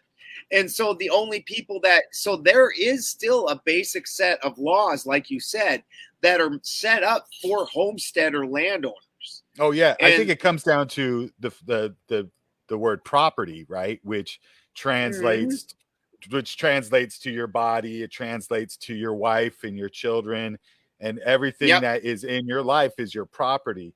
That's why there's such a big push to get rid of private property. People don't really understand what they're doing when they're getting rid of private property, because it transcends this idea of billionaire houses. It's really about your loved ones. Like, they turn your children into their property, right? Like, really, if you don't claim your children, or actually not even supposed to call your children, call your son and your daughter your property. You're missing an opportunity. You're not a mom or a dad anyways. You're a birthing person. Right. You're right. So they're making all these legal terms to get us out of a common law dynamic and into a more of a, like, what is France? There's like their policy, their code-based legal system. They don't have common law in France. Right. So I think we're one of the few. I think there's the United States, Canada goes teeter-tottering on both. I think they even claim that they're both. England is a common law country. These are still countries that practice that you have rights as a living man and woman of the land. Right. Before anything else, before any policy, any mandate, any legal term, any form, any policy or procedure doesn't apply to the common man. Right. And we still have that as a country. But we get caught up in the legal terms. Everybody wants to get caught up. What's that? Yeah. Yeah, we just don't enforce it as people. No, we don't. We started letting there be experts and people that do everything for us, Right. without ever apparently giving the thought that these people that are doing everything for us might not be doing everything we really want them to do. For sure. For sure. So they have to control the narrative that they are. It's so Hunger Games, bro. It's so Hunger Games. I can't help but see it in the movies. They tell us what they're going to do. Well, and it's not even, and really you can't even look at them as evil people, because No. the butcher gets the best cut. I promise. Right. If you take your cow into a butcher and get somebody else to do the job, and the butcher usually does it for a split. Right. He gets part of the beef, you get part of the beef. Right. I promise his part of the beef is the best cut. The butcher gets the best cut. If you're not willing to be the butcher, you get to get what you get. Yeah. Yeah, I totally agree. And that was the driving force behind me wanting to connect with you, is just this idea of becoming that butcher, right? The more skilled, like where the path that I'm on right now, and especially in the last 10 years. And like you, I met a lady who was down, and she's on the same journey with me, and we've just been learning more about how to be the butcher, because we want the best cut of our kill. We want to claim our kill, right? We want to be able to be self-sufficient, because what's been perfectly clear, especially in the last 2 years, is, again, you're like, no politician or cop did anything to me in the last 2 years. My neighbors did. Do you know what I'm saying? My neighbors said, "Oh, you can't buy food. You can't buy food unless you do what I tell you to do, and I have the right to do that to you." And everybody goes, "Yep, he has the right." And it's like, no, we're a common law country. No piece of paper has control over another man. That's slavery. That's slavery. That's what we're all supposed to be fighting against, right? So, instead of going, oh, fight this system, or be the power, or fight the power, or whatever, like, I'm more in this mindset of kind of like, well, learn how not to be dependent on Caesar, and then you won't have to be dependent on Caesar, right? 100%. So you got to learn about your health. I'm not even that much into Greek quotes, but the one where he goes, if you'd learned to bow to the king, you wouldn't have to live off of lentils. And he looks up and he goes, if you learned to live off of lentils, you wouldn't have to bow to the king. Right. That is so true. And that is like, how can we take less but still thrive in the categories that really, really matter, like your spiritual health, your physical health, your monetary wealth, and having control over those things, because when you're even like the me, monetary wealth is a trick, bro. It's a trick. Right, for sure. Like this right here, the eggs, the milk, all that we were just talking about. This would have been $8. I get two of these a day. Right. Two. I can sell one of these or trade it or whatever. Right. That having wealth is, that's having your own sustainability is the wealth. That's really what I mean. That's really what I mean. Ultimately, it's like I personally have faced a lot of, like, I can't go work for the same people anymore, and to be able to create other streams of revenue. Hey, baby, can you open that window? Hey, baby, Sammy, can you open that window? Thank you. Hi. Oh, he says hi. Right. Here she goes. This camera right here. Right here. This camera right here. How you doing? Hi. I love watching you guys. He says, "I love watching you guys." She gets shy. She gets fake shy. Christy really gets shy. That was actually a rare moment where she popped in. Oh yeah, I'm glad I brought it out in her. It's great. So I'm at the stage where I'm realizing I can't. I'm realizing I can't be, you know, fucking with the same people I used to fuck with in the big picture. You know, in the immediate now, I still got to make concessions just to take care of the Mm-hmm. house and, you know what, whatever. But the big picture is kind of like steering in more of a direction of self-sustainment. And, you know, we've been working on this cartoon for like the last 10 years. And we're going to start releasing that more and more to try to build new bridges to, you know, other people that get what we're talking about, because a lot of the subject matter in the story involves these types of ideas and philosophies. And just Nice. figuring out a new system of revenue to come to us. So when people do start getting weird, I can be like, yeah, no, thank you, you know, and then So is eventually I won't even have to consider that. it going to be the kitty geared toward kind of more kids type things, No, young adult? Monkey Kitty is gonna be. Thanks for bringing that up. Monkey Kitty is gonna be not geared towards kids, although kids are gonna watch it because it's cool, right? But Right. it's definitely like, you know, in the spirit of the original Looney Tunes stuff, where it's mature subject matter. You know, I always tell people it's like Calvin and Hobbes meets Tron meets The Alchemist. You know, Nice. there's a story of the inner journey and finding your personal treasure and your higher purpose. And you know, it's a Nice. deep story. It's wrapped up in a fun buddy adventure package, right? With some Very cute cool. characters and a really, really big world. Once you'll start to see how advanced the project is when we start to introduce more of the world, because everybody right now is just seeing this cute little character, but the world she's a part of and the world that challenges her and she faces is really, really grand. And it's got a lot of the cool, you know, kid stuff and I mean the boy stuff in it, you know, like the tech and the adventures and the explosions and the action, you know, all of that stuff comes into That's play. super cool. But we want That's but super the cool. purpose but the purpose behind it, the bigger purpose behind it, is to introduce ideas that have, you know, changed my life and changed our life, me and Sammy's life, you know, in a way that's not preachy.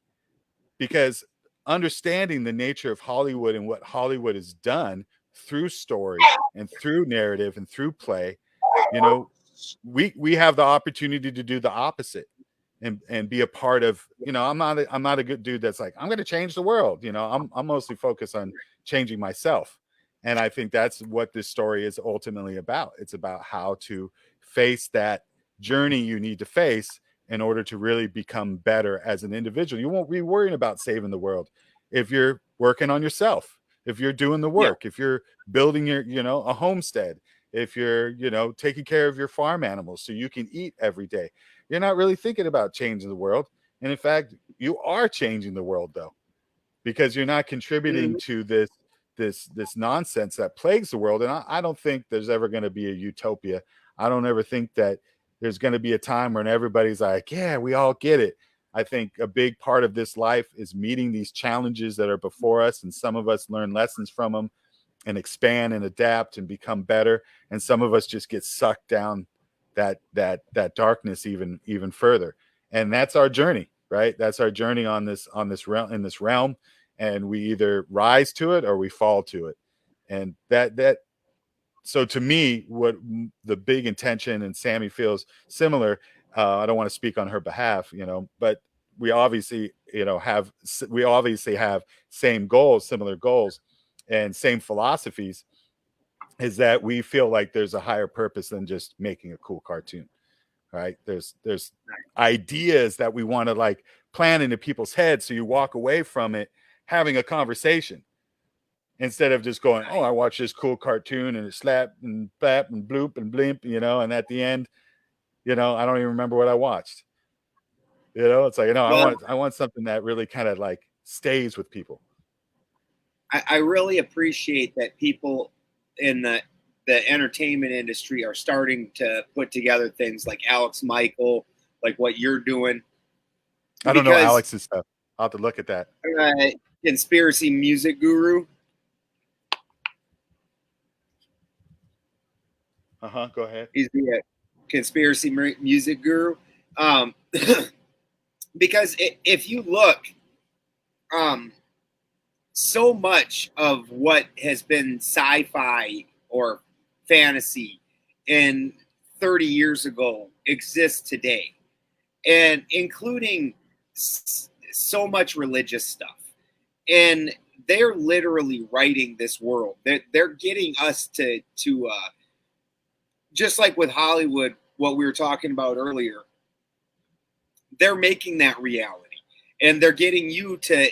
And that reality doesn't mean anything if you don't put your energy into it. Right. They've got to get you to do that. And that's Right. part of why the world has become so freaking surreal, because they've gotten everybody to dump their energy into a reality that is counter to the real reality. And the more people that can put out entertainment, because that's the damn problem. People just want to be entertained so bad, and you can't do it in a really scientific manner.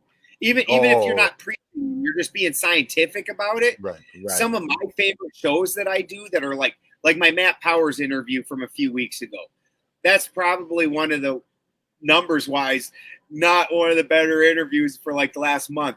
Was my favorite interview. I'm totally into it. And this guy's talking about, soil biology and how the different life, that complexity that keeps coming up as you're doing living soil year after year, and you're starting to see this other life that just appears, and the way the DNA changes. And I'm totally into it. And most people are like, yeah. What's his last name? Matt Powers. Matt Powers. Or you're talking about? Oh no, you're talking about Alex Michael. No, the one that you're talking about, the soil. Oh, Matt Powers. Powers is his last name. It's hilarious. My kids.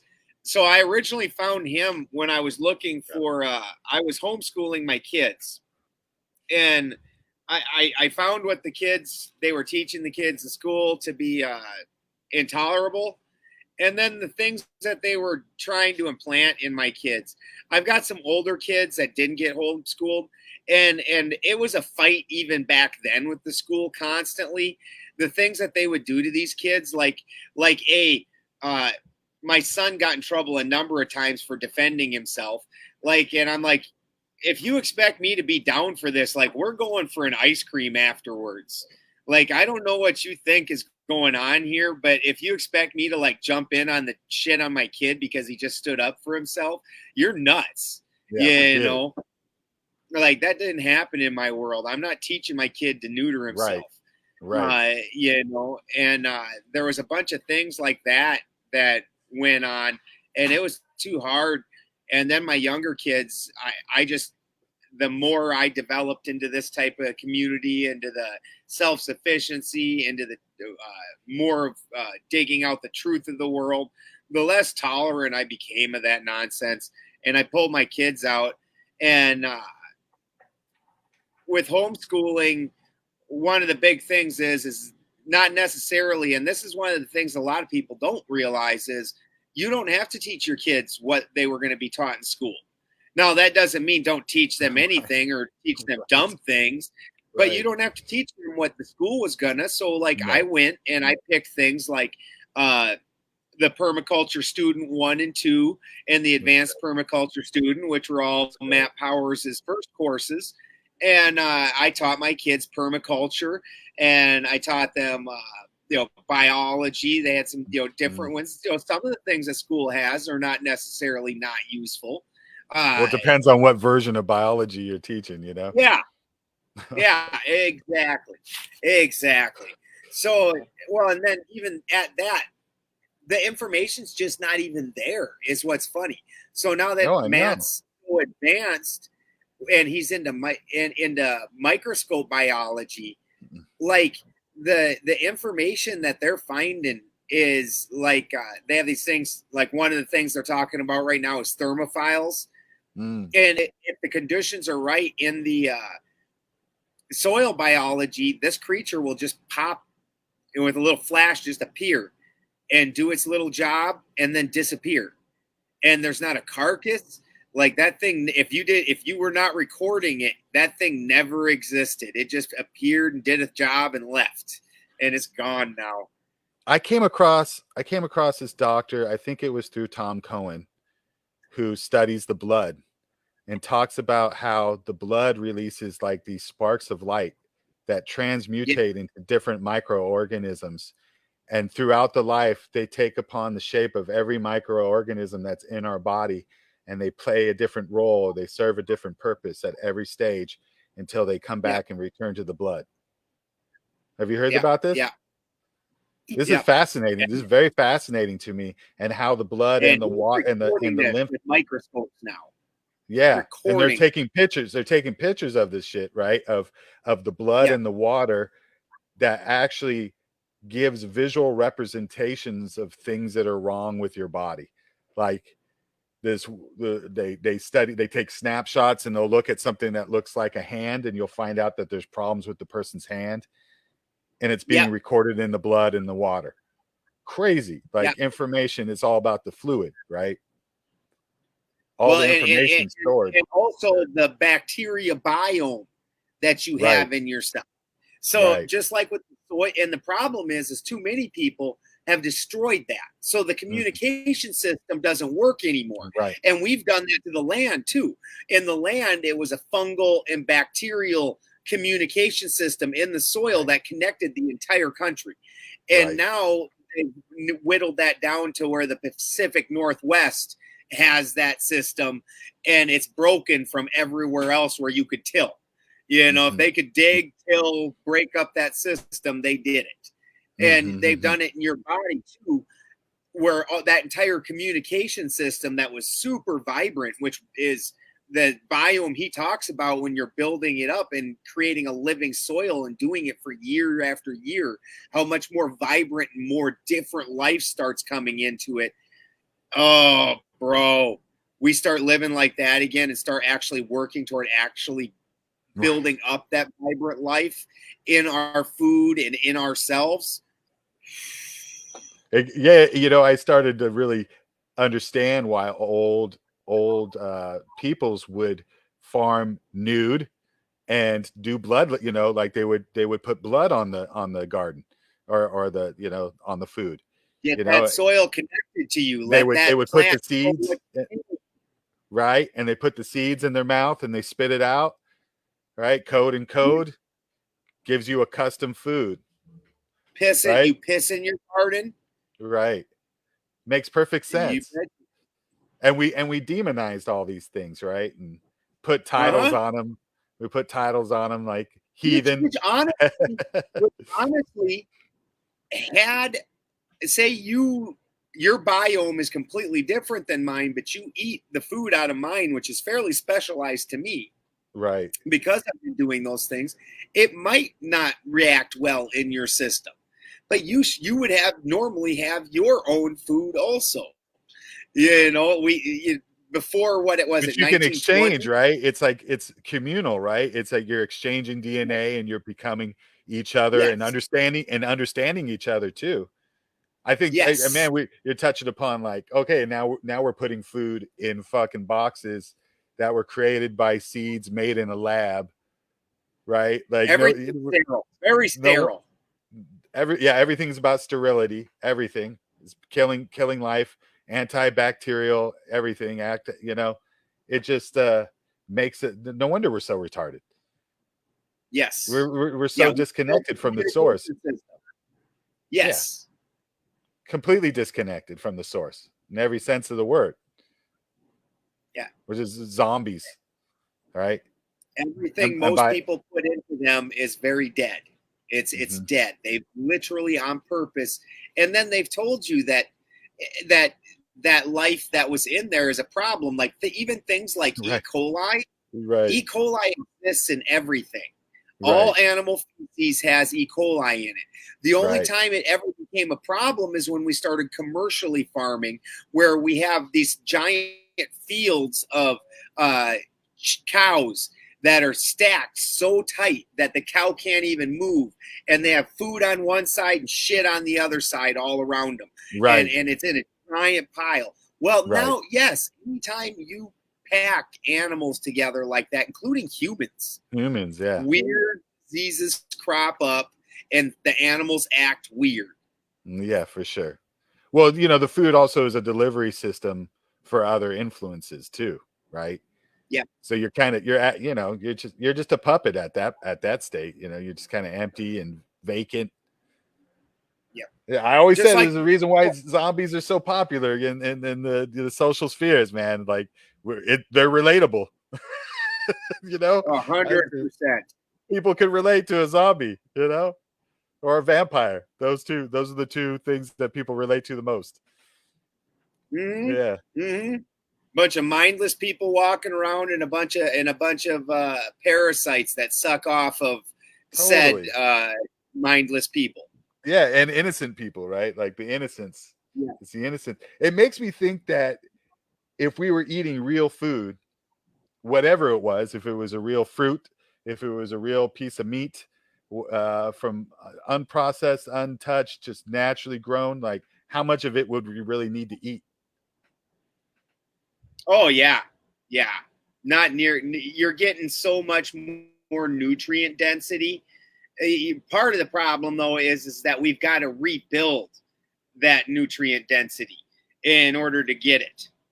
And the So microbiome and our microbiome, yeah, right? Because our microbiomes are like they're fucking like so fruit just loops and like spaghetti, oh my god, did you see the other day with the freaking health general or health whatever his name is? Um, he put out a list of healthy foods and unhealthy foods, and he had shit like I think Fruit Loops was on the healthy food list, and Cheerios was up at the top. I'm telling you, And bro. like eggs fried in butter was like, don't eat that. And of course, he's just a big slob of a man, Yeah, yeah, yeah. The most And people are unhealthy like, he's people healthy. telling you He's how to be healthy. healthy. Oh man, those are the. I remember when the mask thing first started happening. I'd be like one of the last guys going down with the ship, telling people to fuck off, like not wearing the mask. Besides grocery stores because I got to eat. I'm not trying to go fight everywhere I go, but for the most part, I just tell. And like I had some fat woman start spraying toxic shit around me while I was waiting for my food at this one place before they shut down places. She just come up. I mean, I had to gag. I was gagging because it was like so toxic. But she's like, Oh, like right in my direction because I said no to her. And you're just oh, like, you're the most unhealthy person in the world. And what you're doing right now is disgusting. Like you're spraying toxicity on me right now because you're worried about yes, getting sick. Like you weirdo. yeah. People are so weird. So bizarre. And it's always the unhealthy people. It was all the fat, it was mostly fat women who were always on my case. Yeah, yeah, yeah, 100%. And typically they're what at least today would be considered middle class. Typically Mm-hmm. middle class, Yeah, for middle sure. class education, middle class life. They are the loudest. Anybody that felt like they didn't have any power were now granted this idea that they have power over people. And they just ate that Yeah, shit up, dude. They're like, ooh, it's my turn to be in charge. I get to tell yeah, somebody what to do, you know? Drove, exactly. drove me crazy, yo. Just drove me crazy. It was so bizarre. I It hear you really didn't was. have it as bad up north. It wasn't as Oh psycho no, up it there. was horrible up here, bro. Oh, really? Reading's fantastic. The Oh, only okay. store, and that almost felt like a mistake moving over to Humboldt from Reading. I moved to where like the hippie rebels are supposed to be, and it is horrible in Humboldt. Oh, yeah. Horrifying. They Oh, were yeah. I believe crazy. it. Oh, Yeah, all the hippie nerds, forget about it, dude. They're the worst culprit, man. Like that's why I can't fuck with the same people in the industry anymore because I worked in a nerd culture, right? yeah. And all the nerds thought they were Superman, yo. They were just like, oh, Oh, I'm gonna save the world. This is my time to save the world. And they were larping yeah. like, they were larping like it was just like You're wearing a Renaissance mask. You're a Renaissance fair hero. on fucking steroids, bro. You know, You bet. You're a hero. right? You got Put the on a mask to vaccine. be a You're a hero. hero. Right. fucking muzzle your children and inject them with experimental drugs. You're a hero. Like, I don't even know what to say to that, dude. Like, I had people that I'd worked with for 30 years say if they were the governor of my town, they'd get me on my knees and force me to wear a mask. And you're like, whoa, I guess I can't fuck with you anymore. Yeah. You know, like, Yeah. whoa, okay, weirdo. Wow. And that's the whole thing is when the chips are down, that is who these people are. And people want to be all this super inclusive. And I'm fully with you about the don't fight with those people. Go build your own thing. And the thing is very seldomly, even with some of the irritations I've had with the cops coming out here because of the abatements, once they figured out I'm not growing weed, they're like, oh, never mind. Never mind. We'll send you an apology letter and never mind. Like, you know, they were done with it. Which I understand, which that's the whole thing is when you go outside their system but try to get rich in their system, that's when they come after you. When you're just doing your own thing, building your own thing, they don't even mess with you. Even to the point of as long as you don't go in and say I invented a carburetor that would get 100 gallons on any vehicle, 100 miles to the gallon. Mm-hmm. As long as I didn't patent that and try and put that in Kmart, or Kmart doesn't fucking exist anymore, does it? God, I just dated myself. Man, so Walmart. I used this Kmart the other day. I dated myself. I might as well say I might as well say Toys R Us or some shit, you know? Yeah, exactly. Mervin's. Montgomery Ward's. Montgomery Ward. Yeah. As long as you're not trying to put it in a department store, trying to actively change their world and become some king of their world, they don't come after you. They don't want nothing to do with it. Or if you're sitting on resources, you know, if you're sitting on resources, it won't help you.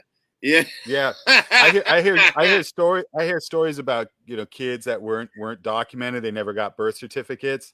And like the city would come to get them and then realize there's no birth certificate, and then they couldn't do anything, and they had to walk away. And that's the thing. That's the hardest part for people to realize is you can't have toes in both worlds. If you're going to try and break away, which is still going to take time. Don't get me wrong. But you really want to you have to mean it. You can't say, I'm a free person, but I could use that Medicare and go in and see the doctor. And while I'm at it, you know, gets, you know, all this and that, like a lot of these people that do that kind of thing, and then they don't want to pay taxes. Well, if you don't pay taxes, but you never ask for a government help or anything, they don't notice. Or unless you get rich, like you're flaunting a whole bunch of wealth. Again, if you're trying to be in their system, that's when they're going to have control of you. And they're like, no, this is my system. Well, especially, and I'd have to say, because we do have the power of the living, and the living always dominates over the dead. And those systems are just the dead, right? No matter what, I can walk in that world and still be the living, and walk out and still be the living.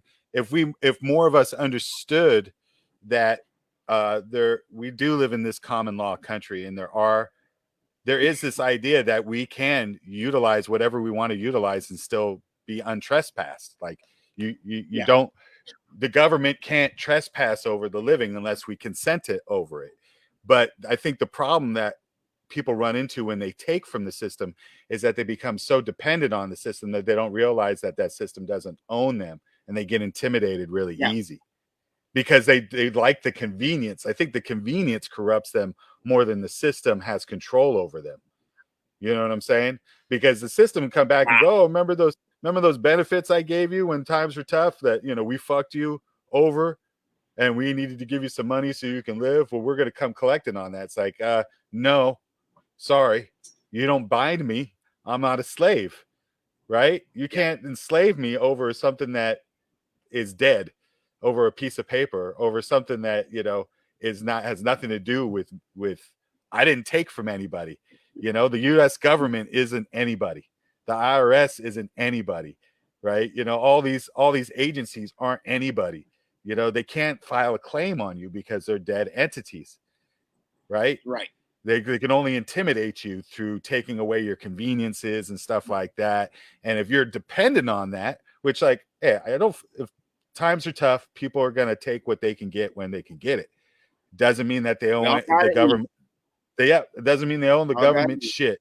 Doesn't mean they owe the government shit. But if you want to remix it and Dragon Ball that shit, you better learn how to not. Again, this is my whole point. How can I take from Caesar less? How can I take less from Caesar? You know, so it's not like if he decides to sweat me a little bit, I'll be like, whatever, fuck you. I still got my fruit trees, and I got my chickens, and I got my homie down the way who's got some cattle that he butchers every year, and I get a little meat. Like, I'm still good, you know. But I think, I don't know, are you totally off? You still have to generate some kind of revenue, right? Yeah, 100%. Like we Yeah. aren't told. I am also on the path. I might be further on the path than most, but I am still on that path to self-sufficiency. I don't have enough land to put up enough hay. Hay's my big one. We don't have the garden in yet since we moved to a new place because I've got to have basically Fort Knox around my garden, or else them same animals that we all love so much will try to eat you out of house and home, and they will make that garden disappear quick. So, I mean, I've got to fence it all the way to my house, like the whole roof of a roof of fencing, or else the especially the turkeys and the peacocks. Peacocks fly way better than what people think. They aren't like ducks. They aren't going to go like fly like over to another neighborhood, but Mm-hmm. they can fly pretty well. They sleep like 50, 60, 70 feet up in the trees. And they fly from the house all the way over there all the time. That's what that noise was just a little bit ago, was the That's peacock great. jumping off I the love house. it. So Yeah. we're just over the 2 hour mark. I think Yeah. it's a good Yeah. time to kind of wrap it up, and I think what we're talking about is a good way to wrap it up. Because I honestly think that, you know, the currencies are fine. I used to have more of a beef with the currency system, but now I just see it as an energy exchange. And I see if you're getting your currency from people that value you and you value them, and there's a reciprocity, right? And there's like a life-giving force that is generated as a result of it. I don't think there's anything wrong, and I don't think we're really going to get out of it. Even if you have some kind of infrastructure in place, there's still going to be some kind of need for that kind of exchange. And if we're lucky enough where we don't need it and we can thrive off it, that's awesome. But I personally think that can be a middle ground, and ultimately, I'm trying to move more in the direction of you. But in my Yeah. back of my head, there's other things that I want to do that are going to require currency, and that still being part of my life, to manifest other opportunities for like my projects. And Well, if you're being you self know, sufficient, you're producing something, and that something's going to have value, and that value is what you're looking for. yeah, Just something of exactly. what. What's the qualitative factors of the value that I'm exchanging, right? That's what's important to me. And the old qualitative factors of how I was generating currency, I'm not cool with anymore. I don't really have the problem with the currency. It's how I've had to generate it, and the compromises and the concessions I've had to make for people that weren't Yeah. worth it, that didn't deserve it. And if anything, I participated in some bullshit, and once we start owning that and start moving in a direction that's more pure thought and pure of intention, then the currency that generates is just a byproduct. And that currency could be this conversation. This conversation is of great value to me. Like, I've learned a lot. 100%. I was corrected on some stuff that I presumed about certain, details of living on your own. And so to me, this is the ultimate value, value ship I'm looking for, if that's even a word, you know. Um, Yeah. and if the other form of currency I generate is through like my ideas and what I'm creating, then I feel more fulfilled in the bigger picture, because I don't know when it's going to end. I don't know how long I've got. It's really just about the here and now and being able to recognize and enjoy it now.